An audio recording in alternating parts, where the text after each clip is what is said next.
ज़रा चौथे नंबर सवाल को पढ़िए और ध्यानपूर्वक देखिए। सेम सवाल एईडीओ एग्जामिनेशन में पूछा गया था।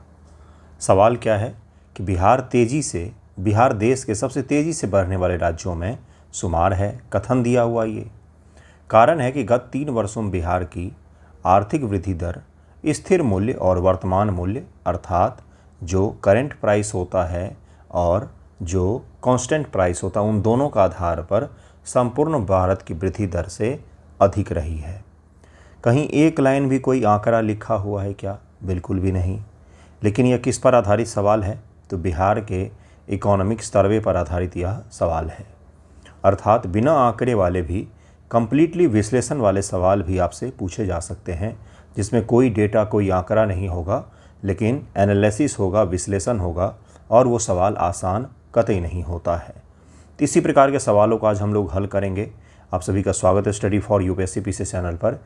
बिहार इकोनॉमिक सर्वे 25-26 ईस्वी के 55 बहुत ही शानदार एमसीक्यू हैं, जिसका हल हम लोग आज करेंगे। एक एक एमसीक्यू को ध्यान से देखेंगे, न केवल देखेंगे बल्कि वीडियो पॉज करके हर एमसीक्यू को अटैम्प्ट भी करेंगे। 71 बीपीएससी प्रीलिम में बिहार इकोनॉमिक सर्वे से ऐसे सवाल पूछे गए थे जिन्होंने बच्चों को चकित कर दिया कि इस प्रकार के सवाल भी बनाए जा सकते हैं। एईडीओ में भी ऐसा ही सवाल आया, तो आपसे भी अब इसी प्रकार के सवाल पूछे जा सकते हैं जो यूपीएससी का पहले पैटर्न हुआ करता था। इसलिए ध्यानपूर्वक देखिएगा। पहले सवाल से शुरू करेंगे और हर सवाल को रोक करके हल भी करना है। बाइलिंगुअल होगा, कंप्लीटली हिंदी एंड इंग्लिश दोनों में ही अवेलेबल होगा। ध्यान से हल कीजिएगा, सवालों को आंसर जरूर निकालिएगा ताकि आपको याद रहे। वर्ष 2024-25 के त्वरित अनुमान के अनुसार से 2011-12 के स्थिर मूल्य पर बिहार की सकल राज्य घरेलू उत्पाद की वृद्धि दर क्या है? ग्रोथ रेट आपसे पूछा गया है। एज पर the quick estimate of 2024-25 which was the growth rate of Bihar gross state domestic product GSDP at constant price of 2011-12। ये 2011-12 को आधार वर्ष मान करके आपसे पूछा गया है। 13.1%, 8.6%, 9.8%। तो इसका आंसर क्या हो जाएगा? 8.6% इस बार ग्रोथ रेट रहा है। सर्वेक्षण के अनुसार से आर्थिक सर्वेक्षण 25-26 के हिसाब से 11-12 के स्थिर मूल्य के आधार पर बिहार की वृद्धि दर 8.6% अनुमानित है, जो संपूर्ण भारत का 6.5% दर से अधिक है। ये भी याद रखेंगे। इस ट्रेंड को, इस एनालिसिस को ध्यान में रखना है। अब इसी ट्रेंड पर आधारित सवाल बिना आंकड़ों के आपसे पूछे जा सकते हैं। वर्तमान मूल्य पर यह विस्तार 13.1% रहा है। 13.1% रहा है, ये भी आपको याद रखना चाहिए। हर सवाल से जुड़ा हुआ कुछ टर्मिनोलॉजी है जो मैं आपको यहाँ पर समझाता चलूँगा। सकल राज्य घरेलू उत्पाद क्या होता है? तो किसी राज्य की भौगोलिक सीमा के भीतर एक वर्ष में उत्पादित सभी अंतिम वस्तुओं और सेवाओं का कुल मौद्रिक मूल्य जो होता है उसको हम लोग GSDP कहते हैं। GDP में एस फॉर स्टेट लगा दिया हमने, तो GSDP हो गया। स्थिर मूल्य क्या होता है? मुद्रास्फीति के प्रभाव को हटा करके आधार वर्ष की कीमतों पर जब हम गणना करते हैं तो उसको हम लोग स्थिर मूल्य कहते हैं। जब हम उसमें मुद्रास्फीति को ऐड कर देंगे तो चालू मूल्य कहेंगे, वर्तमान प्राइस हम लोग कह सकते हैं उसको।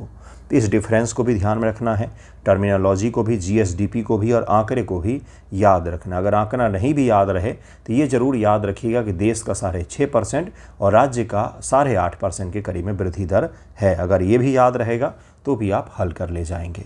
मैं अपना वीडियो बंद कर देता हूँ, डायरेक्ट सवाल मैं दिखाता हूँ ताकि और ज़्यादा बड़ा करके दिखाऊँ। देखिए क्या है अगला सवाल।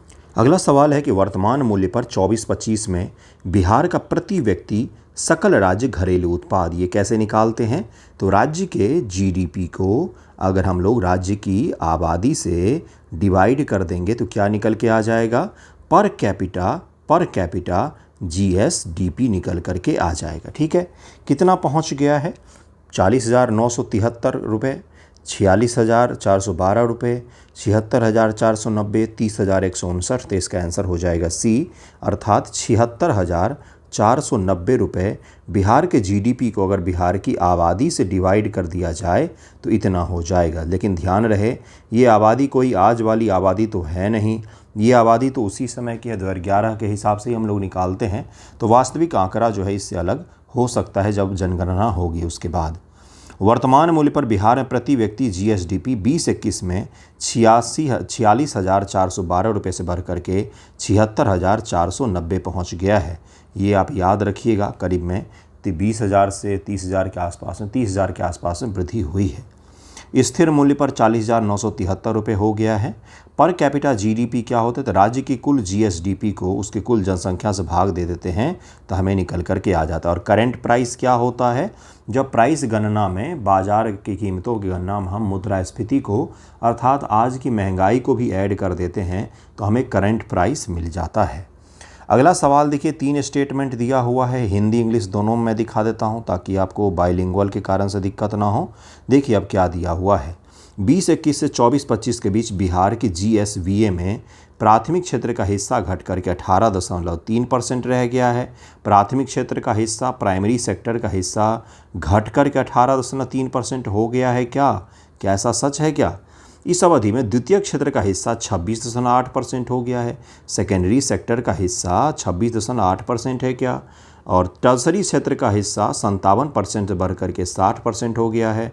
अब अगर जिन बच्चों को प्राइमरी सेकेंडरी टर्सरी नहीं पता हो उन्हें मैं बता दूं कि अर्थव्यवस्था जो होता है ना बंधुओं, उसको हम लोग उसमें उत्पादन और उसमें प्रकारों के आधार पर हम उसको डिवाइड करते हैं, जिसमें सबसे पहला होता है प्राइमरी सेक्टर, दूसरा सेकेंडरी, टर्सरी, चतुर्थ, पंचम, बहुत सारे होते हैं। प्राइमरी जो भी कुछ हम प्रकृति से प्राप्त करते हैं उसको अगर हम डायरेक्ट बेच दें तो प्राइमरी सेक्टर में वो सारे शामिल होते हैं, जैसे एग्रीकल्चर, जैसे कि खनिज संसाधन, ये सब के सब प्राइमरी सेक्टर में शामिल होते हैं। प्रकृति से हमें जो भी कुछ मिला उसमें जब कुछ भी हम वैल्यू एडिशन करते हैं, अर्थात लोहा मिला है, लोहे से हम लोग स्टील बना लेते हैं, या खनिज संसाधन मिला है उससे कुछ भी हम बना लेते हैं, या कृषि से हमें धान मिला है और उस धान को हम प्रोसेस्ड करके अलग बेच रहे हैं तो क्या हो जाएगा, कोई उत्पाद बना करके बेच रहे हैं, चिप्स बना करके बेच रहे हैं तो सब सेकेंडरी सेक्टर में आ जाएगा।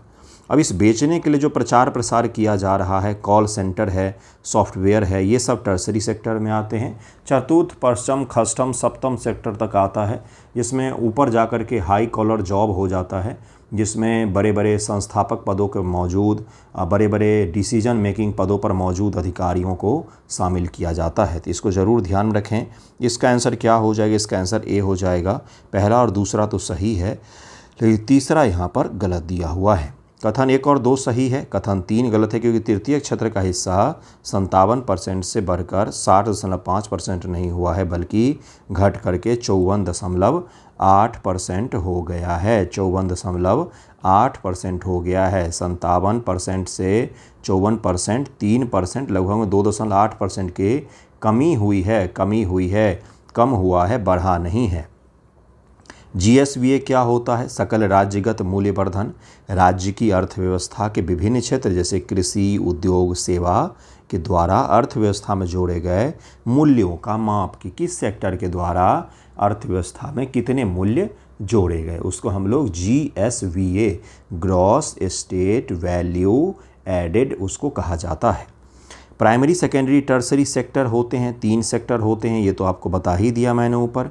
अगले सवाल पर आ जाते हैं जहाँ से हमने शुरू किया, और मानिएगा यकीन यह सवाल वाकई कठिन हो जाएगा आपके लिए एग्जामिनेशन में, इसलिए इसको थोड़ा सा आराम से रुक करके हल कीजिएगा।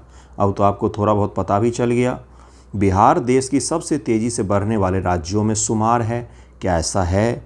क्योंकि गत 3 वर्षों में बिहार की आर्थिक वृद्धि दर स्थिर मूल्य और वर्तमान मूल्य दोनों आधार पर संपूर्ण भारत की वृद्धि दर से अधिक रही है। क्या ऐसा है? और ऐसा है तो क्या हो जाएगा इसका आंसर? इसका आंसर हो जाएगा ए, अर्थात ए और आर दोनों सही है, और आर ए की बिल्कुल सही व्याख्या भी कर रहा है। तो इसका आंसर क्या हो जाएगा? इसका आंसर हो जाएगा ए, बिल्कुल सही व्याख्या भी कर रहा है। क्या है देखिए इसमें, राष्ट्रीय औसत की तुलना में बिहार की निरंतर उच्च विकास दर इसका मुख्य कारण है कि राज्य को देश की सबसे तेजी से बढ़ती अर्थव्यवस्थाओं में से एक माना जाता है। तो इसको ज़रूर ही याद रखें। एक विशिष्ट अवधि आमतौर पर 1 वर्ष में उत्पादित वस्तुओं और सेवाओं के मूल्य में वृद्धि का प्रतिशत ही आर्थिक वृद्धि मुख्य रूप से होता है। देखिए, अगर आपको पता होगा, इकोनॉमी में 2 प्रकार के ग्रोथ होते हैं। एक तो होता है इकोनॉमिक ग्रोथ केवल, और एक होता है डेवलपमेंट, विकास जिसको कहा जाता है। एक होता है वृद्धि और एक होता है विकास। विकास का क्या तात्पर्य होता है? इसमें विकास में न केवल इकोनॉमिक ग्रोथ को देखा जाता बल्कि इकोनॉमिक सोशल दोनों ग्रोथ को देखा जाता है, जबकि वृद्धि में केवल इकोनॉमिक ग्रोथ को देखा जाता है। जैसे देश की अर्थव्यवस्था बढ़ रही है तो इसको हम क्या बोलेंगे कि देश में ग्रोथ हो रहा है, लेकिन इसका यह कतई तात्पर्य नहीं कि देश में डेवलपमेंट भी हो रहा है। लेकिन अगर देश के लोगों का स्वास्थ्य सही हो रहा है तो हम क्या बोलेंगे कि देश में ग्रोथ के साथ साथ विकास भी सही हो रहा है। तो ये दोनों में अंतर होता है, दोनों पैरामीटर अलग होते हैं। एक को जीडीपी से मापते हैं और एक को एचडीआई इत्यादि से मापते हैं, ह्यूमन डेवलपमेंट इंडेक्स इत्यादि से मापते हैं। तो इसको ज़रूर याद रखें। छोटा सा कॉन्सेप्ट है, आसान है, बेसिक है, लेकिन सवाल बन सकता है गुरु, बिहार के किस ज़िले में सर्वाधिक प्रति व्यक्ति सकल जिला घरेलू उत्पाद दर्ज किया गया है? Which district in Bihar recorded the highest per capita gross district domestic product? Begusarai, Munger, Patna, Muzaffarpur. तो इसका आंसर क्या हो जाएगा? इसका आंसर सी हो जाएगा, पटना जिला।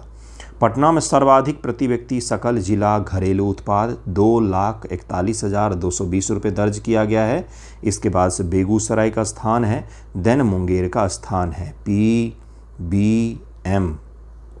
ये याद रखिएगा, पर कैपिटा डिस्ट्रिक्ट के हिसाब से दिया हुआ है, काफ़ी महत्वपूर्ण आंकड़ा है। बिहार से स्पेशल में इस बार अब कोई भी एग्जामिनेशन में आसान सवाल नहीं आते, इसलिए ये सवाल पूछ सकता है आपसे। जिले के भीतर उत्पादित सभी वस्तुओं और सेवाओं का आर्थिक मूल्य है। अगला सवाल देखिए क्या है। अगला सवाल है कि वर्ष 24-25 में राज्य सरकार के कुल व्यय में पूंजीगत व्यय का हिस्सा कितना % रहा है?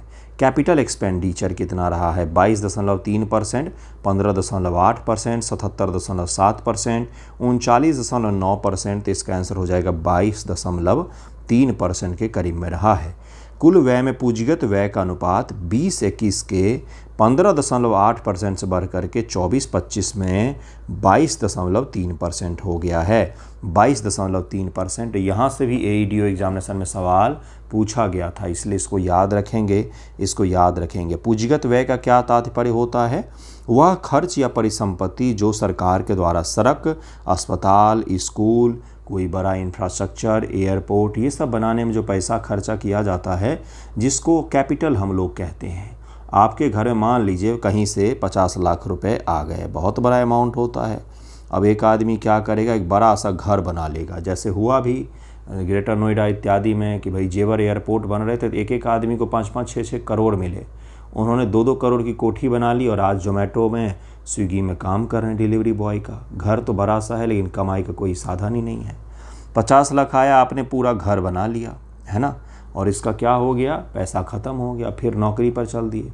वहीं दूसरे के पास 50 लाख आया तो उसने क्या किया, कहीं पर कोई बिजनेस शुरू कर लिया या फिर कहीं पर अच्छे जगह पर ज़मीन खरीद लिया। तो ये क्या हो गया, उसके भविष्य के लिए कैपिटल हो गया।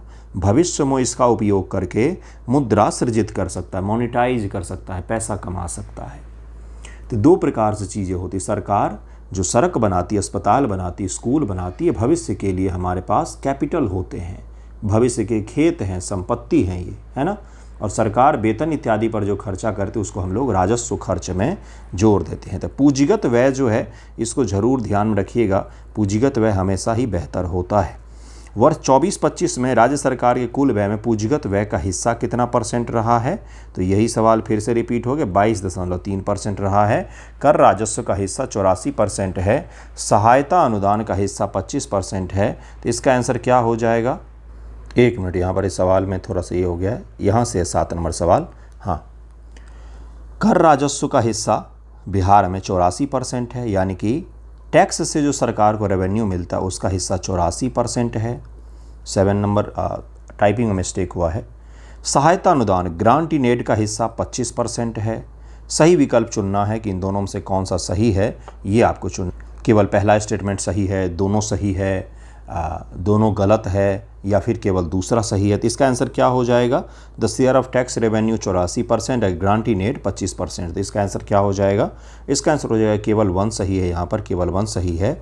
2024-25 में राजस्व प्राप्ति में कर राजस्व का हिस्सा 84% था, जो पहला स्टेटमेंट दिया हुआ, ये तो सही है।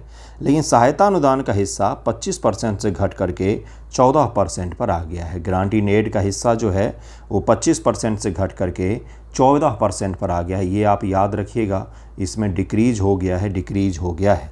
Tax revenue account for 84% but share of granting aid decrease 14%। इसका आंसर क्या हो जाएगा? पहला तो सही है, दूसरा गलत है।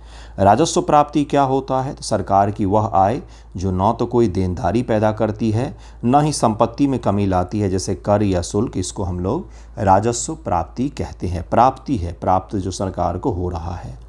सहायता अनुदान केंद्र सरकार द्वारा राज्य सरकार को दी जाने वाली वित्तीय सहायता जिसे वापस नहीं करना होता है, उसको सहायता अनुदान कहा जाता है। तो सहायता अनुदान 25% था पहले, जो घट करके 14% पर आ गया है। ये डिक्रीज़ को याद रखिएगा, कभी कभार ही इस तरह से डिक्रीज होता है, बड़ा दिखता है आंकड़ा, तो इसलिए इसको अलग से याद रखिएगा। इसका आंसर ए हो जाएगा। नेक्स्ट सवाल करते हैं हम लोग। राज्य सरकार के राजस्व व्यय की संरचना में किस सेवा का हिस्सा सर्वाधिक 46% है? आर्थिक सेवाएं, सामान्य सेवाएं, प्रशासनिक सेवाएं या सामाजिक सेवाएं? तो राज्य सरकार के राजस्व व्यय में सामाजिक व्यय जो है यह सबसे ज़्यादा है, 46% करीब में उसी पर व्यय होता है। राजस्व व्यय की संरचना में सामाजिक सेवाओं, एजुकेशन, हेल्थ इत्यादि का हिस्सा 46% है, 46% है। सबसे ज़्यादा व्यय इसी क्षेत्र में होता है, जो कल्याणकारी कार्यों के प्रति प्रतिबद्धता को दर्शाता है। सरकारों का यह जिम्मेदारी है उनका, न कि वो एहसान कर रहे हैं। हमारे ही टैक्स के पैसे हम पर ख़त्म किए जा रहे हैं, तो इसमें कोई एहसान नहीं कर रहा है, उनकी यह जिम्मेदारी बनती है। कल्याणकारी राज्य की अवधारणा जो भारतीय संविधान के DPSP में वर्णित है, उसी के लिए इतना खर्च तो किया जा रहा है कि आप वुमेन रिफॉर्म करेंगे, बच्चों के लिए भोजन मुहैया करवाएंगे, एजुकेशन देंगे, लोगों का स्वास्थ्य सही होना चाहिए, उसके लिए स्वास्थ्य ढांचा आपके यहाँ पर सही हो। लेकिन सरकारी हॉस्पिटल इतने खर्चे के बाद भी अगर सही नहीं है तो निश्चित तौर पर पैसा किसी के जेब में जा रहा है। अगला सवाल देखिए क्या है। सोशल सर्विस में शिक्षा, चिकित्सा, जन स्वास्थ्य और अन्य कल्याणकारी चीज़ें आती हैं। वृद्धा पेंशन, स्कॉलरशिप, ये सब के सब इसी में शामिल होते हैं। अगला सवाल, 31 मार्च 2025 तक राज्य सरकार पर बकाया ऋण राज्य के GSDP का कितना परसेंट था? राज्य के GSDP का कितना परसेंट था? इसका आंसर क्या हो जाएगा? इसका आंसर हो जाएगा 37.7%। यानी कि राज्य का GSDP अगर 100 रुपया है तो उसमें 37 रुपया जो है वो ऋण है, 37 रुपया उसका ऋण है। तो इसका आंसर क्या हो जाएगा? इसका आंसर बी हो जाएगा। 31 मार्च 2025 को राज्य सरकार पर कुल बकाया ऋण 3,74,134 करोड़ रुपए है। यह आपको डेटा में भी, आंकड़ों में भी मैंने बता दिया है। जो राज्य के GSDP का 37.7% था, इसको आप याद रखेंगे। बकाया ऋण क्या होता है? वह कुल राशि जो सरकार ने घरेलू या विदेशी स्रोतों से उधार ली है, जिसे अभी तक चुकाया नहीं गया है लेकिन भविष्य में चुकाया जा सकता है। तो इसका आंसर बी हो जाएगा। वैसे दुनिया की हर सरकार ऋण लेती है, ऋण लेना कोई ख़राब नहीं होता है, बशर्ते कि आप उस ऋण का सदुपयोग कर रहे हो। ऐसा नहीं कि अपने पड़ोसी जैसा हर दूसरे साल ही IMF के पास चले जाएं कि हमें ऋण दे दो, ऐसा नहीं। ऋण का सदुपयोग होना चाहिए। दुनिया में सबसे ज़्यादा ऋण किस देश पर है? तो USA पर है, उसके बाद से जापान का नाम आता है और उसके बाद से चीन का नाम आता है। USA के ऊपर USA की GDP से भी 2 गुना ज़्यादा का करीब में ऋण है ना? इसका आंसर बी हो जाएगा। अगला सवाल है, राज्य सरकार के कुल व्यय में योजना व्यय का हिस्सा बढ़ा है। सरकार का धन कल्याणमूलक गतिविधियों और नीति प्रेरित विकास प्राथमिकताओं की ओर बढ़ रहा है। क्या इसके कारण से योजनागत व्यय बढ़ा है सरकार का? ए और आर दोनों सही। आर ए की सही व्याख्या है, ए और आर दोनों सही है लेकिन व्याख्या नहीं है। ए सही है, ए गलत है। इसका आंसर क्या हो जाएगा? तो इसका आंसर ए हो जाएगा, बिल्कुल सही है। व्याख्या भी बिल्कुल सही दिया हुआ है। योजना व्यय का हिस्सा 38.3% से बढ़ करके 39% हो गया है, 39.9%। योजना व्यय में यह वृद्धि स्पष्ट रूप से दिखाती है सरकार की प्राथमिकता विकासात्मक और कल्याणकारी योजनाओं पर है, अर्थात government shifts toward welfare and developmental policies. सरकार की जो पॉलिसीज़ हैं वो डेवलपमेंट और वेलफेयर के लिए काम कर रही है, तो सरकार एक वेलफेयर स्टेट के तौर पर काम कर रही है। तो इसका आंसर क्या हो जाएगा? इसका आंसर ए हो जाएगा। अगला सवाल है कि वर्ष 2024-25 के लिए त्वरित अनुमान के अनुसार स्थिर मूल्य 11-12 पर सेकेंडरी क्षेत्र की वृद्धि दर कितनी रही है? ये आपसे पूछ रहा है। सेकेंडरी सेक्टर का योगदान तो हमने ऊपर पढ़ा था दूसरे सवाल में, लेकिन आपसे पूछ रहा है कि सेकेंडरी सेक्टर का ग्रोथ रेट क्या रहा है। स्थिर मूल्यों पर पूछ रहा है, 11-12 के मूल्यों पर, चालू मूल्यों पर नहीं पूछ रहा है। स्थिर मूल्य का मतलब क्या होता है अब तक तो याद हो जाना चाहिए था। इन्फ्लेशन भाई साहब को, मुद्रास्फीति को, महंगाई को हटा करके जब हम मूल्य निकालते हैं तो हमें स्थिर मूल्य मिलता है आधार वर्ष के कंपैरिजन में। इसका आंसर क्या हो जाएगा? इसका आंसर हो जाएगा 11.1%।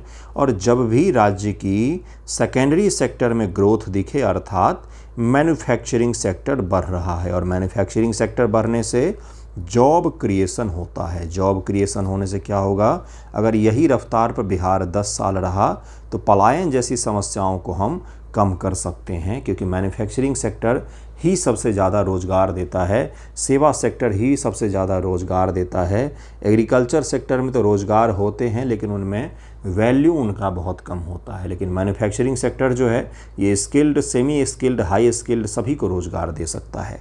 सेवा सेक्टर की एक खराबी है कि हाई स्किल्ड लोगों को जल्दी रोज़गार मिलता है, जबकि कृषि सेक्टर का या प्राथमिक सेक्टर की ये खासियत है कि वहाँ पर केवल सेमी स्किल्ड और लो स्किल्ड या विदाउट स्किल्ड लोग ही काम करते हैं। तो इसका आंसर बी हो जाएगा। त्वरित अनुमानों के अनुसार 11-12 के स्थिर मूल्य पर द्वितीय क्षेत्र विनिर्माण और निर्माण वृद्धि दर 11.1% रही है, वर्तमान मूल्य पर 15.5% थी। सेकेंडरी सेक्टर अर्थव्यवस्था का वो भाग जो मैन्युफैक्चरिंग से जुड़ा हुआ होता है। वर्ष 24-25 में राज्य का अपना राजस्व स्टेट ऑन रेवेन्यू लगभग कितना करोड़ रुपए पहुंच गया है? 4 ऑप्शन है, वीडियो पॉज करके आंसर निकालिए। आंसर निकालेंगे तो आंकड़े जीवन भर याद रहेंगे। इसका आंसर क्या हो जाएगा? इसका आंसर सी हो जाएगा, 59,360 करोड़। 59,360 करोड़ राज्य का अपना राजस्व अर्थात कर और गैर कर दोनों मिलाकर 20-21 में 36,543 करोड़ से बढ़ करके 59,360 करोड़ हो गया है, जो कि काफ़ी बड़ी मात्रा है। अगला सवाल है, निम्न से कौन से जिले प्रति व्यक्ति GDP के मामले में शीर्ष 3 में शामिल हैं? Which of the following district are in top 3 in term of per capita GDP? Patna, Muzaffarpur, गया, पटना, बेगूसराय, मुंगेर, पटना, भागलपुर, रोहतास। अभी कुछ देर पहले ही मैंने बताया था PBM बताया था मैंने। तो इसका आंसर क्या हो जाएगा? इसका आंसर बी हो जाएगा। पटना सबसे अमीर जिला, उसके बाद से बेगूसराय औद्योगिक गतिविधियों के कारण, और उसके बाद से मुंगेर का स्थान आता है। मुंगेर का स्थान आता है, इसका आंसर बी हो जाएगा। प्रति व्यक्ति सकल जिला उत्पाद जिले के कुल आर्थिक उत्पादन के हिसाब से यह निकाला गया है। राज्य सरकार के कुल लोक ऋण में से सर्वाधिक हिस्सा किसका है? राज्य सरकार जो टोटल पब्लिक डेब्ट लिया हुआ है सरकार ने, उसमें सबसे ज़्यादा बड़ा हिस्सा कहाँ से लिया हुआ? ये सवाल आपसे पूछा गया है। तो इसका आंसर क्या हो जाएगा? पूछा गया केंद्र सरकार आंतरिक ऋण लिया गया है ज़्यादा, या फिर भविष्य निधि, या फिर विदेशी ऋण। तो इसका आंसर क्या हो जाएगा? इसका आंसर तो सभी को पता भी होगा। 14 का आंसर क्या हो जाएगा? इंटरनल डेब्ट बिहार सरकार के हिसाब से इंटरनल डेब्ट सबसे बड़ा है। कुल रोक ऋणों में 83.8% हिस्सा आंतरिक ऋणों का है, जिसमें बाजार से लिए गए ऋण, वित्तीय संस्थानों से लिए गए उधार वगैरह शामिल हैं। पब्लिक डेब्ट क्या होता है? सरकार द्वारा लिया गया कुल कर्ज को हम लोग पब्लिक डेब्ट कहते हैं। इंटरनल डेब्ट देश की सीमाओं के भीतर के बाजार, बैंक या अन्य संस्थानों से जो ऋण लिया जाता है उसको इंटरनल डेब्ट कहा जाता है। अगर एक्सटर्नल डेब्ट यानी कि विदेशी ऋण, बाहर की संस्थाओं से जो ऋण लिया जाता है। केंद्र सरकार का मतलब केंद्र सरकार जितना ज़्यादा ऋण लेते उसको हम लोग क्या कहते हैं? सेंट्रल डेब्ट कह देते हैं। 24-25 में राज्य का कुल विकासात्मक व्यय डेवलपमेंटल एक्सपेंडिचर बजट का लगभग कितना % रहा है? कोई सवाल आपको डायरेक्ट नहीं दिखा होगा। हर सवाल मैं ये भी तो पूछ सकता था कुल विकासात्मक व्यय कितना रहा है, लेकिन मैंने क्या पूछा है कि टोटल बजट का कितना परसेंट रहा है। 60.1, 54.8, 67.4, 77.3। तो इसका आंसर क्या हो जाएगा, 67.4% करीब में रहा है। 67.4% अर्थात 2/3 करीब में। राज्य का विकासात्मक व्यय बजट के लगभग 2/3 हिस्से पर बना हुआ है और 24-25 में यह बढ़ करके 67.4% हो गया। एग्जामिनेशन में 2/3 भी अगर आप याद रखेंगे तो 66% के अप्रॉक्स आंसर होना चाहिए, तो भी आप 67% मार सकते हैं। वैसे आपको बता दूं, स्टेटमेंट में अगर आए कि लगभग में 2/3, अगर स्टेटमेंट में लिखा हुआ हो और वहाँ पर आंकड़े ना लिखे हों, लेकिन ये लिखा हुआ हो कि लगभग में 2/3 व्यय है, तो वहाँ पर आंख मूंद करके उसको सही मारिएगा, क्योंकि लगभग शब्द लगा हुआ है और 2/3 लिखा हुआ है तो वो सही होगा, है ना। 1,89,892 करोड़ हो गया है, इसको आप याद रखें। विकासात्मक जैसे शिक्षा, स्वास्थ्य, कृषि, परिवहन पर किया जाने वाला खर्च जो होता है सामाजिक आर्थिक सेवाओं पर, उसको हम लोग डेवलपमेंटल एक्सपेंडिचर कह देते हैं। अगला सवाल देखिए भाइयों बहनों, और सॉल्व भी करना है इसको। स्थिर मूल्य फिर से आ गया। अब स्थिर मूल्य तो याद हो गया होगा, इन्फ्लेशन हटाना है। चालू मूल्य अर्थात इन्फ्लेशन जोड़ना है, करेंट प्राइस जिसको हम लोग कह देते हैं। 24-25 में प्राथमिक क्षेत्र की वृद्धि दर कितनी अनुमानित थी। प्राइमरी सेक्टर की वृद्धि दर कितनी अनुमानित थी 24-25 में, तो इसका आंसर हो जाएगा 4.1%, 4.1%। 2011-12 के स्थिर मूल्य पर प्राथमिक क्षेत्र कृषि, पशुपालन आदि की वृद्धि दर 4.1% थी, जबकि वर्तमान मूल्य पर 9.6% रही है। अर्थव्यवस्था का वह क्षेत्र जो प्राकृतिक संसाधनों से लेते हैं उसको हम लोग प्राइमरी सेक्टर में रखते हैं, जैसे कृषि, वानिकी, मछली पालन, खनिज संसाधन, ये सब के सब इसी में शामिल होते हैं। अगला सवाल देखिए क्या है, 4 स्टेटमेंट दिए गए हैं। क्या है, 2 ही स्टेटमेंट हैं, बाकी हिंदी इंग्लिश के कारण से ये हो गया है 1 और 2, है ना। हिंदी इंग्लिश के कारण ये इस प्रकार से हो गया है। 24-25 में राज्य सरकार का कुल व्यय 2.82 लाख करोड़ रुपये हो गया है। राज्य सरकार का कुल व्यय 2.82 लाख करोड़ हो गया है। क्या राजस्व व्यय का हिस्सा 84.2% से बढ़ करके 90% तक हो गया है। कौन सा विकल्प इसमें सही है, कौन सा विकल्प इसमें से सही है, इसका आंसर क्या हो जाएगा। 17 का आंसर क्या हो जाएगा, ए, केवल 1 सही है, केवल 1 सही है, केवल 1 सही है। यहाँ पर कुल व्यय 2.82 लाख करोड़ रुपये हो गया है, लेकिन राजस्व व्यय का हिस्सा 84.2% से घट करके 77.7% हो गया है। क्योंकि पूंजीगत व्यय बढ़ा है तो इसका आंसर क्या हो जाएगा, इसका आंसर ए हो जाएगा, इसका आंसर ए हो जाएगा। रेवेन्यू एक्सपेंडिचर, राजस्व व्यय सरकारी मशीनरी को चलाने, सेवाओं को बनाने रखने के लिए दिन प्रतिदिन का खर्च, वेतन, पेंशन इत्यादि जो होता है उसको हम लोग रेवेन्यू एक्सपेंडिचर कह देते हैं। ठीक है। 24-25 में केंद्र सरकार से राज्य सरकार को कुल कितनी प्राप्ति हुई है, तो इसका आंसर हो जाएगा बी 1,59,298 करोड़ रुपये प्राप्ति हुई है। 1,59,298 मतलब मान के चलिए 1.5 लाख करोड़ के आसपास। याद अगर लमसम में रखना हो तो 1.5 लाख करोड़ के आसपास में प्राप्त हुआ है। केंद्र सरकार से राज्य को कुल 1,59,298 करोड़ रुपये प्राप्त हुए हैं। 1,59,298 करोड़, तो इकाई, दहाई, सैकड़ा, हज़ार, 10,000, लाख, 10 लाख, करोड़, इतना रुपया ये होगा, है ना। तो इतना रुपया इनको प्राप्त हुआ है, इतना रुपया प्राप्त हुआ है। इसमें केंद्रीय करों में हिस्सा 1,29,434 करोड़ और सहायता अनुदान के रूप में उनको 29,836 करोड़ रुपये मिले हैं। 29,863 करोड़ रुपये मिले हैं। केंद्रीय प्राप्तियां क्या होती थी, वित्त आयोग की सिफारिश के अनुसार केंद्रीय करों के पुल से राज्य को मिलने वाला हिस्सा व अन्य अनुदान इसमें रखा जाता है। कथन कारण वाला सवाल है। 20-21 और 24-25 के बीच द्वितीय क्षेत्र के GSVA हिस्से में काफ़ी वृद्धि हुई है। सेकेंडरी सेक्टर पूछ रहा है। इसका मुख्य कारण निर्माण और विनिर्माण क्षेत्रों में हुई वृद्धि है। तो इसका आंसर क्या हो जाएगा, इसका आंसर हो जाएगा ये, दोनों सही है और सही सही व्याख्या भी दिया हुआ है। द्वितीय क्षेत्र का हिस्सा 21.1% बढ़ करके 26.8% हुआ है। सर्वेक्षण स्पष्ट रूप से बताता है कि इसका मुख्य कारण निर्माण और विनिर्माण क्षेत्र में जो तेजी आई है उसके कारण से ऐसा हुआ है। वर्तमान मूल्य पर 22-23 में बिहार की GSDP वृद्धि दर क्या थी, ये पूछ रहा है आपसे। तो इसका आंसर हो जाएगा डी, 17.9% थी 22-23 में। 22-23 में ये आंकड़ा ध्यान में रखिएगा। सर्वेक्षण के अनुसार वर्तमान मूल्य पर बिहार की जीएसडीपी वृद्धि दर 22-23 में 17.9% थी, जो राष्ट्रीय दर 14% से अधिक थी। इसको भी याद रखना है। राजस्व प्राप्ति में करेतर राजस्व, नॉन टैक्स रेवेन्यू, कर के इतर राजस्व, तो करेतर कह दिया जाए है, कर प्लस इतर तो करेतर, करेतर राजस्व नॉन टैक्स रेवेन्यू का हिस्सा घट करके कितना रह गया, ये पूछा जा रहा है। राजस्व प्राप्ति में पूछा जा रहा है, तो इसका आंसर क्या हो जाएगा? 21 का आंसर हो जाएगा सी, 2%। कर के इतर जो सरकार को आय प्राप्त होती है उसका 2% हिस्सा प्राप्त होता है। 2021 से 24-25 के बीच राजस्व प्राप्ति में कर इतर नॉन टैक्स रेवेन्यू का हिस्सा 5% से घट करके 2% हो गया है। 5% से घट करके 2% हो गया है। कर के अलावा अन्य स्रोत से सरकारों को आय प्राप्त होती है, जैसे शुल्क, जुर्माना, ब्याज, सार्वजनिक उपक्रम, इनसे जो सरकार को प्राप्त होती है उसको कर के इतर कह देते हैं। जैसे आप जो ज़मीन की खरीद बिक्री करते हैं उसमें जो स्टाम्प ड्यूटी वगैरह लगता है, या फिर जुर्माना जो लगाया जाता है लोगों पर, तो उससे जो सरकारों को आय प्राप्त होती है वो 2% के लगभग में हो गया है। 5% था पहले, अब 2% हो गया है।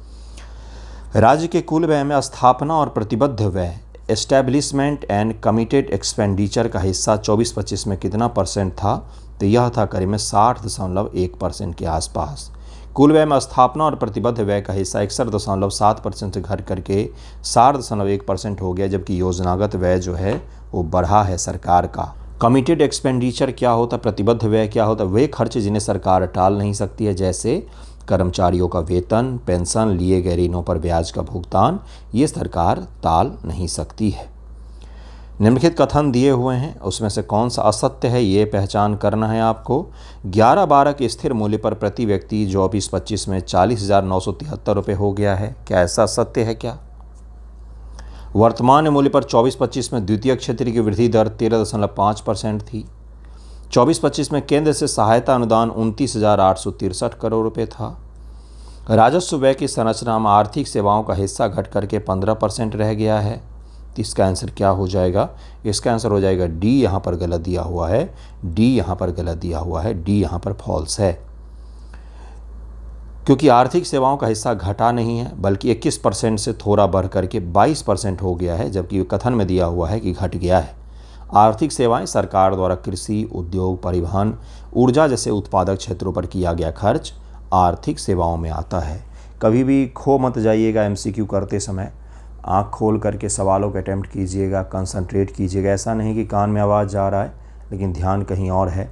इसमें कम से कम इकोनॉमिक्स और बजट तो आप नहीं कर पाएंगे, क्योंकि हर आंकड़ा महत्वपूर्ण है और इसको रिवाइज़ भी करना होता है। 2 बार, 3 बार, 4 बार, जितनी बार आप रिवाइज़ करेंगे आपको आंकड़े याद होने लग जाएंगे। ठीक है, बहुत मेहनत से सवाल बने हैं ये, इसलिए ध्यानपूर्वक कीजिएगा। वर्तमान मूल्य पर 24-25 में बेगूसराय का प्रति व्यक्ति सकल जिला घरेलू उत्पाद कितना था? क्योंकि यह टॉप परफॉर्मिंग जिलों में से एक है, तो इसका आंसर हो जाएगा डी, 1,05,600 रुपये। पटना के बाद बेगूसराय दूसरा सबसे संपन्न जिला है, जहाँ का प्रति व्यक्ति सकल जिला घरेलू उत्पाद 1,05,600 रुपये रहा है। 24-25 विभाज्य कल पूल, डिविजिबल टैक्स पूल से बिहार को हुआ अंतरण कितना था? What was the transfer to Bihar from the divisible tax pool in 24-25? तो इसका आंसर क्या हो जाएगा? 25 का आंसर जो है वो हो जाएगा, इसका आंसर हो जाएगा बी, अर्थात 1,29,435 करोड़। केंद्र सरकार के विभाज्य कल पूल से बिहार को मिलने वाला हिस्सा 20-21 के 59,861 करोड़ रुपये दोगुनी से भी अधिक होकर के 24-25 में दोगुने से भी अधिक होकर के, अगर इस पर आपका ध्यान नहीं गया तो स्टेटमेंट बना करके यही देगा और वहाँ पर आप गलत करके आ जाएंगे या बोलेंगे कि सवाल बहुत कठिन आया हुआ था। दोगुने से भी अधिक होकर के 24-25 में 1,29,435 करोड़ रुपये तक पहुँच गया है। 1,29,435 करोड़ रुपये तक पहुँच गया है, 2 गुना होकर के पहले का भी आंकड़ा दिया हुआ है। डिविजिबल टैक्स पूल क्या होते हैं? केंद्र सरकार द्वारा वसूले गए उन करों का कुल संग्रह, जैसे इनकम टैक्स, कॉर्पोरेट टैक्स, जैसे वित्त आयोग के फॉर्मूले के आधार पर राज्यों के बीच बांटा जाता है, उन सभी को डिविजिबल पूल टैक्स में रखा जाता है। वर्ष 23-24 बिहार के कुल अनाज उत्पादन में किस फसल का हिस्सा सर्वाधिक है? सर्वाधिक जो फसल का हिस्सा है वो 40.7% है। अगर बिहार में 100 किलो उत्पादन हुआ है तो 40 किलो उत्पादन इसी का हुआ है, गेहूँ, मक्का, चावल, ज्वार। तो इसका आंसर क्या हो जाएगा? इसका आंसर हो जाएगा सी, चावल इसमें आएगा, यह तो गैस भी कर सकते थे आप लोग। इसका आंसर सी हो जाएगा। 24-25 में कुल अनाज उत्पादन चावल का हिस्सा 40.7% था, 40.7%। उसके बाद गेहूं 32%, मक्का 27% का स्थान रहा है, अर्थात राइस, व्हीट एंड कॉर्न, ये तब को इन तीनों को ध्यान में रखिएगा। चावल, गेहूं, मक्का, ये 3 फसल दुनिया भी पूरी आबादी जो दुनिया की हो इन्हीं 3 फसलों पर निर्भर है। अगर ये 3 फसल दुनिया से गायब हो जाएं तो बहुत बड़ी आबादी इंसानों की ख़त्म हो जाएगी। कौन कौन से? Rice, wheat and corn. American प्रायद्वीपों में और नॉर्थ एंड साउथ दोनों में कॉर्न बहुत ज़्यादा खाया जाता है। एशिया में चावल की खपत बहुत ज़्यादा है ना। और आपको यूरोप में गेहूं इत्यादि की खपत बहुत ज़्यादा देखने को मिलता है। इसका आंसर सी हो जाएगा। इसका आंसर सी हो जाएगा। मुख्यमंत्री समेकित चौर विकास योजना पूछा जा रहा है कि इसका उद्देश्य क्या है। तो इसका उद्देश्य है जल कृषि आधारित समेकित कृषि, एक्वाकल्चर बेस्ड इंटीग्रेटेड फार्मिंग जो होता है उसका डेवलपमेंट करना। वैसे भी चौर का मतलब तो यही होता है। यह योजना राज्य के निचले चौर क्षेत्रों में मछली पालन के साथ साथ अन्य कृषि कार्यों को जोड़ करके समेकित कृषि, किसानों की आय बढ़ाने के लिए शुरू किया गया है। चौर नदियों किनारे, मैदानी इलाकों में प्राकृतिक रूप से निचले जल भराव के क्षेत्र होते उनको चौर कह दिया जाता है। एक्वाकल्चर ऐसा एग्रीकल्चर जो जल से जुड़ा हुआ होता है, उन सब को हम लोग कंबाइंड रूप से, कलेक्टिव रूप से एक्वाकल्चर कह देते हैं। अगला सवाल देखिए क्या है। बिहार बीजों को किसानों के घर पहुंचाने वाला देश का पहला राज्य है। कृषि यांत्रिकरण योजना के तहत उपकरणों पर 40 से 80% तक सब्सिडी दी जाती है। मतलब एग्रीकल्चर जो यांत्रिकरण योजना है, एग्रीकल्चर जुड़े मशीनरी वगैरह, सब्सिडी 40-80% तक दी जाती है। क्या ये भी स्टेटमेंट सही है? क्या पहला भी सही है? क्या घर तक बीज पहुंचाए जाते हैं? तो इसका आंसर हो जाएगा सी। दोनों के दोनों विकल्प सही दिए हुए हैं। दोनों सही दिया हुआ है। दोनों का दोनों सही दिया हुआ है। बिहार सरकार बीज निगम ने सशुल्क होम डिलीवरी शुरू किया। देश से पहला राज्य है। कृषि यांत्रिकरण योजना के तहत 75 प्रकार के उपकरणों पर 40 से 80% तक की सब्सिडी दी जाती है। कृषि के जो उपकरण होते हैं, अगर कृषि किया होगा तो आपको पता होगा, उस उपकरण पर अगर 100 रुपये का उपकरण खरीद रहे हैं तो 60 रुपये आपको पे करना पड़ेगा। सरकार 40 रुपये दे देगी। अगर कुछ ज़्यादा महंगा है तो उस पर सरकार 80 रुपये तक देती है, आपको 20 रुपये देना पड़ता है। अगला सवाल है जैविक कॉरिडोर योजना, ऑर्गेनिक कॉरिडोर स्कीम, 29 नंबर सवाल है, के तहत किसानों को अधिकतम कितनी एकड़ ज़मीन के लिए सब्सिडी दी जाती है? तो 2.5 एकड़ ज़मीन के लिए सब्सिडी दी जाती है। गंगा नदी के किनारे वाले जिलों का वह समूह जहां रासायनिक खाद के बिना प्राकृतिक खेती को बढ़ावा दिया जाता है, वो सब के सब जैविक खेती समूह वाले कॉरिडोर में शामिल हैं। अभिकथन है कि 2021 से 24-25 के बीच कृषि में बिजली की खपत का हिस्सा काफ़ी बढ़ा है। एग्रीकल्चर में बिजली का खपत बढ़ा है क्या?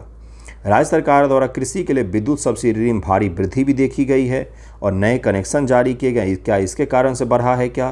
तो बिल्कुल सही है। ए और आर दोनों सही है और व्याख्या भी कर रहा है। राज्य कृषि में बिजली की खपत 5.3% से बढ़ करके 14.9% हो गई, लगभग में 3 गुना। ये 3 गुना भी याद में रखेंगे, जिसका सीधा कारण सरकार द्वारा जो सब्सिडी और नए कनेक्शन दिए जा रहे हैं वही उसका सबसे बड़ा कारण है। स्थानीय से वैश्विक पहल के तहत कॉम्पेड ने किस देश को मखाना और गाय का घी निर्यात किया है? तो ये अमेरिका को निर्यात किया गया है। इसका आंसर बी हो जाएगा। Very very very very important, जरूर याद में रखिएगा। कॉम्फेड सुधा डेयरी ने अमेरिका को 5 मिलियन मीट्रिक टन गाय का घी और 5 मीट्रिक टन मखान निर्यात किया है। ये इसमें कहा गया है। कनाडा को गुलाब जामुन का निर्यात किया गया है। ये आप याद रखेंगे। सुधा के बारे में तो जानते ही होंगे, बिहार सरकार का दुग्ध सहकारी संघ लिमिटेड है। वर्ष 23-24 से बिहार के औद्योगिक श्रमिक उत्पादन राष्ट्रीय स्तर का कितना % रहा है? वर्कर प्रोडक्टिविटी तो राष्ट्रीय स्तर का 93.5% रहा है। डी आंसर हो जाएगा। 93.5% के करीब में रहा है। औद्योगिक पूंजी सघनता बढ़ने से बिहार में श्रमिक उत्पादन 10 लाख रुपये प्रति श्रमिक पहुंच गई है, जो राष्ट्रीय औसत का 93.5% के करीब में है। वर्कर प्रोडक्टिविटी क्या होती है? तो एक निश्चित समय में एक कर्मचारी द्वारा उत्पादित वस्तुओं या सेवाओं का आर्थिक मूल्य जो होता है उसको वर्कर प्रोडक्टिविटी कहते हैं। आपने ये चीज़ गौर किया, हर सवाल का जो टर्मिनोलॉजी है वो उसके एक्सप्लेनेशन में एक्सप्लेन किया हुआ है, डिटेल में एक्सप्लेन किया हुआ है, ताकि आपको सवाल समझ में आए कि क्या पूछा जा रहा है। सावधिक श्रम सर्वेक्षण के अनुसार बिहार में पुरुष श्रमिकों का कितना परसेंट स्वनियोजित है? तो इसका आंसर क्या हो जाएगा? इसका आंसर हो जाएगा सी, 61.2% स्वनियोजित हैं। सर्वेक्षण के अनुसार 61.2% पुरुष श्रमिक स्वनियोजित अपने काम करने वाले हैं। 50.3 स्वयं के श्रम से काम करने वाले हैं। PLFS क्या होता है? तो सावधिक श्रम बल सर्वेक्षण राष्ट्रीय सांख्यिकी कार्यालय द्वारा तैयार किया जाता है। सेल्फ एम्प्लॉयड का मतलब होता है अपना काम करेंगे, किसान, दुकानदारी, ETC। 2024-25 से पासपोर्ट जारी करने के मामलों में किन 3 जिलों का संयुक्त रूप से 31% हिस्सा रहा है? पटना, गया, नालंदा। तो सीवान का नाम आ जाएगा, सीपान, गोपालगंज और पटना। यहाँ पर सबसे ज़्यादा पासपोर्ट इशू किए गए हैं। इसका आंसर बी हो जाएगा। अगला सवाल है, कैलेंडर वर्ष 24-25 से परिवहन वाले मोटर वाहनों के मामले में बिहार देश में 5वें स्थान पर है। परिवहन वाले मोटर वाहन की तुलना में परिवहनेतर वाहनों के मामले में बिहार का स्थान 7वां है। कौन सा इसका सही हो जाएगा? तो 35 का आंसर हो जाएगा सी। दोनों कथन यहाँ पर सही दिया हुआ है, दोनों कथन सही दिया हुआ है। अगला सवाल है कि वर्तमान में बिहार में कितने हवाई अड्डे चालू अवस्था में हैं? तो वर्तमान में बिहार में 4 हवाई अड्डे चालू अवस्था में हैं। पटना, गया, दरभंगा और पूर्णिया चालू अवस्था में। 13 विकास के चरण में हैं। अभी भिन्न भिन्न जिलों में विकास किए जाएंगे। वायु परिवहन से संबंधित उद्योग GSVM इस क्षेत्र का योगदान 15 गुना बढ़ा है। ग्रॉस स्टेट वैल्यू एडिशन में वायुयान क्षेत्र का जो योगदान है वो करीब 15 गुना बढ़ गया है। बिहार में 4 ही एयरपोर्ट जबकि अभी चालू हैं। साइबर अपराध की घटनाओं से निपटने के लिए बिहार पुलिस का विशेष समकालीन अभियान कौन सा है? इसका नाम है साइबर प्रहार। साइबर प्रहार इसका नाम रखा गया है। नाम याद रखिएगा, साइबर प्रहार। ये सब बिहार पुलिस को जो ये सब चीज़ें होती हैं इसके बारे में सवाल पूछा जाता है। साइबर क्राइम के बारे में तो जानते ही होंगे आप सभी लोग। भूमि विवादों के प्रभावी निष्पादन और अनुश्रवण के लिए गृह विभाग द्वारा कौन सा पोर्टल विकसित किया गया है? गृह विभाग के द्वारा, तो इसका नाम है भू समाधान पोर्टल। भू समाधान पोर्टल, इस पर आप अपना ज़मीन का डिजिटल रिकॉर्ड वगैरह, नंबर वगैरह डाल करके आप निकाल सकते हैं। तो इसका नाम याद रखिएगा। यह गवर्नेंस, ई गवर्नेंस का सबसे शानदार उदाहरण है। बिहार AI मिशन का लक्ष्य डिजिटल परिवर्तन और शासन के लिए कृत्रिम मेधा उपयोग को बढ़ावा देना है। इस मिशन की शुरुआत सूचना प्रौद्योगिकी विभाग द्वारा नवंबर 2025 में की गई थी। कौन सा इसका आंसर सही हो जाएगा? तो बी। दोनों सही है लेकिन उसकी वह व्याख्या नहीं कर रहा है। दोनों के दोनों सही दिए हुए हैं लेकिन वो उसकी व्याख्या नहीं कर रहा। कई सारे बच्चों ने तुक्का मारकर ए मारा होगा क्योंकि सब तब से सारे कथन के वाले सवाल के आंसर ए ही आ रहे थे, है ना। तो इस प्रकार से मत कीजिएगा एग्जामिनेशन में, सोच समझ के मारिएगा। इसका आंसर बी हो जाएगा। इसका आंसर बी हो जाएगा। वर्ष 24-25 में बिहार में प्रति व्यक्ति ऊर्जा खपत कितनी हो गई है? निकालिए इसका जरा आंसर। 250 किलोवाट है क्या? आवर 134 है, 450 है, तो इसका आंसर हो जाएगा 374 किलोवाट आवर है। ऊर्जा खपत राज्य के विकास का पैमाना है कि भाई राज्य में लोग विकास कितना हो रहा है। फैक्ट्री वगैरह चलेंगे, मॉल चलेंगे, दुकानें चलेंगी, बड़े बड़े मशीन चलेंगे, या फिर घर में बहुत सारे इलेक्ट्रॉनिक इक्विपमेंट चलेंगे, तभी तो ऊर्जा खपत बढ़ेगा। अगर घर में पुराने ज़माने के जैसा एक लट्टू लटका हुआ है और एक फैन झूल रहा है तो उसमें थोड़ी ऊर्जा खपत ज़्यादा होगा। तो इससे राज्य का ये पता चलता है कि समाज में, राज्य में आर्थिक और समृद्धि जो है वो बढ़ी है और ख़रीद बिक्री बढ़ी है। इससे ये भी अंदाज़ा होता है। तो इसका आंसर क्या हो जाएगा? इसका आंसर डी हो जाएगा, है ना। बिहार में नवीकरणीय ऊर्जा का सबसे बड़ा स्रोत कौन सा है भाइयों बहनों? 4 यहाँ पर दिए गए हैं। जल विद्युत, solar energy, wind energy, biomass. Guess कीजिए इसका आंसर, तुक्का मारिए, देखते हैं कितने लोगों का सही होता है। 41 का आंसर क्या हो जाएगा? इसका आंसर हो जाएगा बी, अर्थात सोलर एनर्जी से सबसे ज़्यादा प्राप्त होता है। बिहार में नवनिर्मित विद्युत सौर क्षमता में सौर ऊर्जा 1922 मेगावाट सबसे बड़ा नवीकरणीय स्रोत। इसके बाद जल विद्युत 1356। तो सबसे पहले क्या आ गया? सोलर, फिर वाटर आ गया। तो इन दोनों को याद में रखिएगा। रिन्यूएबल जो प्राकृतिक स्रोत, जो पारंपरिक स्रोत हैं, उनके अलावा जो स्रोत हैं उसका उपयोग किया जाता है जिसमें जीवाश्म ईंधनों को शामिल नहीं किया जाता है। बिहार में विद्युत वितरण कंपनियों का सकल तकनीकी एवं व्यावसायिक ह्रास 24-25 में घट करके कितना रह गया है? तो ये रह गया 15.54% रह गया है। स्मार्ट मीटरिंग, बेहतर बुनियादी ढांचे के कारण बिजली की चोरी, तकनीकी नुकसान जो है यह कम हो गया है, जिसके कारण से 13-14 में 42.99% से भारी गिरावट के साथ 15.54% पर आ गया है। लेकिन लोगों को स्मार्ट मीटर, प्रीपेड मीटर पसंद नहीं आ रहा है क्योंकि बिजली का बिल ज़्यादा आ रहा है।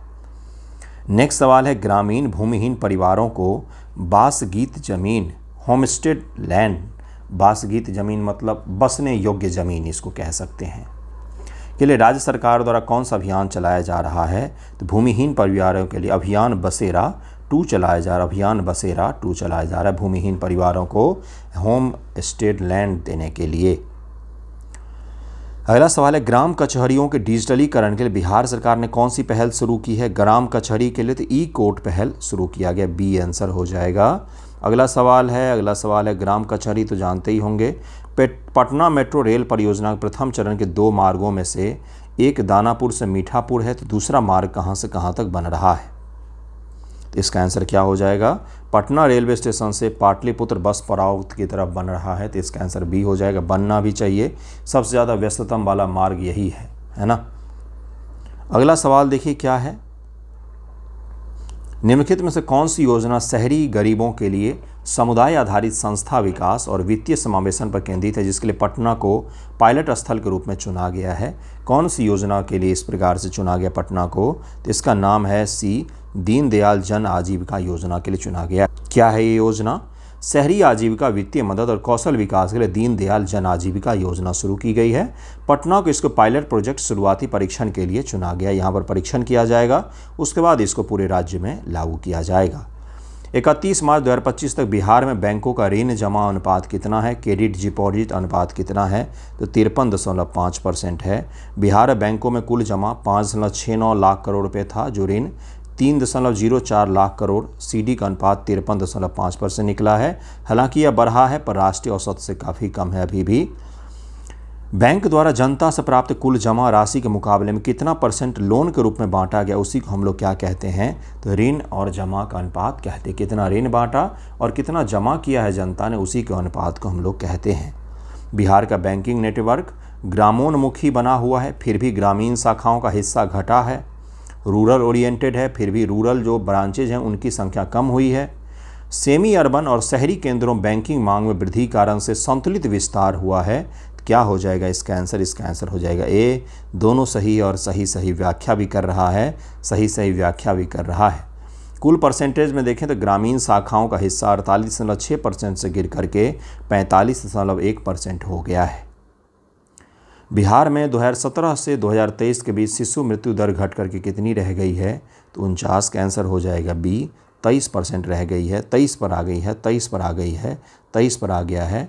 स्वास्थ्य सेवाओं, संस्थागत प्रसव आदि में सुधार के कारण बिहार के शिशु मृत्यु दर 2017 के 35 से 12 अंक घट करके 2023 में 23 पर आ गई है, जो एक बहुत बड़ी स्वास्थ्य उपलब्धि है। शिशु मृत्यु दर क्या होता है? प्रति 1000 जीवित जन्म पर बच्चों में से 1 वर्ष की आयु पूरी करने से पहले मरने वाले शिशुओं की संख्या जो होती है उसको हम लोग शिशु मृत्यु दर कह देते हैं। महिलाओं के लिए सुरक्षित परिवहन हेतु सीएनजी से चलने वाली पिंक बस पहले राज्य के कितने शहरों में शुरू की गई है? तो ये राज्य के 6 शहरों में शुरू की गई है, जिनका नाम है पटना, मुजफ्फरपुर, भागलपुर, दरभंगा, पूर्णिया और गया। तो उत्तर बिहार के कौन कौन से हो गए? तो मुजफ्फरपुर, पूर्णिया और दरभंगा हो गया। दक्षिणी बिहार का कौन कौन सा हो गया? तो पटना हो गया आपका और गया हो गया। तो इसको ज़रूर याद रखिएगा, भागलपुर भी दक्षिणी बिहार में हो गया। 6 शहरों में 100 पिंक बसें चलाई जाएंगी महिलाओं के लिए। अगला सवाल है, बिहार में बाल बजट तैयार करने की योजना किस वर्ष से शुरू हुई? तो 13-14 ईस्वी से इसको शुरू किया गया था। अगला सवाल है, मुख्यमंत्री विद्यालय सुरक्षा कार्यक्रम के तहत सुरक्षा शनिवार का मुख्य उद्देश्य क्या है? सुरक्षा शनिवार का मुख्य उद्देश्य आपदा प्रबंधन और प्रतिरोध रेजिलेंस के लिए बच्चों को तैयार करना, जैसे भूकंप इत्यादि के लिए मॉक ड्रिल करवाना, बच्चों को ट्रेंड करना। 2023 तक बिहार में वनाच्छादन और वृक्षादन के तहत कुल क्षेत्रफल 9,903 वर्ग किलोमीटर हो गया। अति सघन वनों के क्षेत्रफल में गिरावट आई है। कौन से स्टेटमेंट सही हैं दोनों में से? तो केवल पहला सही है, दूसरा गलत है। दूसरा इसलिए गलत है क्योंकि अति सघन वन क्षेत्र में भी गिरावट नहीं आई है, बल्कि वृद्धि हो गई। 231 वर्ग किलोमीटर से 387 वर्ग किलोमीटर हो गया है। वेरी डेंस फॉरेस्ट, ऐसे वन क्षेत्र जहाँ पेड़ों की छतरी का घनत्व 70% या उससे अधिक होता है। पर्यावरण के सुस्थिरता के लिए समर्पित हरित बजट पहल के तहत जलवायु अनुकूलन न्यूनीकरण व्यय 23-24 में कितना हो गया है? ये करीब में 16,880 करोड़ रुपए हो गया है। और लास्ट सवाल होगा शायद, बिहार राज्य प्रदूषण नियंत्रण बोर्ड द्वारा राज्य में कितने सतत परिवेशीय वायु गुणवत्ता अनुश्रवण केंद्र संचालित किए जा रहे हैं? तो 23 जिलों में 35 के केंद्रें संचालित की जा रही हैं। बाकी 15 जिलों में भी इन्हें लगाने की योजना है, लेकिन फिलहाल में इतने ही संचालित किए जा रहे हैं। 55 सवालों में बिहार इकोनॉमिक सर्वे के सबसे महत्वपूर्ण जितने भी भाग होते हैं उन सभी को हमने कवर कर लिया है। एक बार, दो बार, तीन बार इसको रिवाइज करिएगा अच्छे से, एक दो बार इकोनॉमिक सर्वे पढ़ भी लीजिएगा, है ना, तब जाके आपका कंप्लीट हो जाएगा। धन्यवाद आप सभी का। कैसा लगा है वीडियो ज़रूर ही बताएं। थैंक यू सो मच आप सभी का।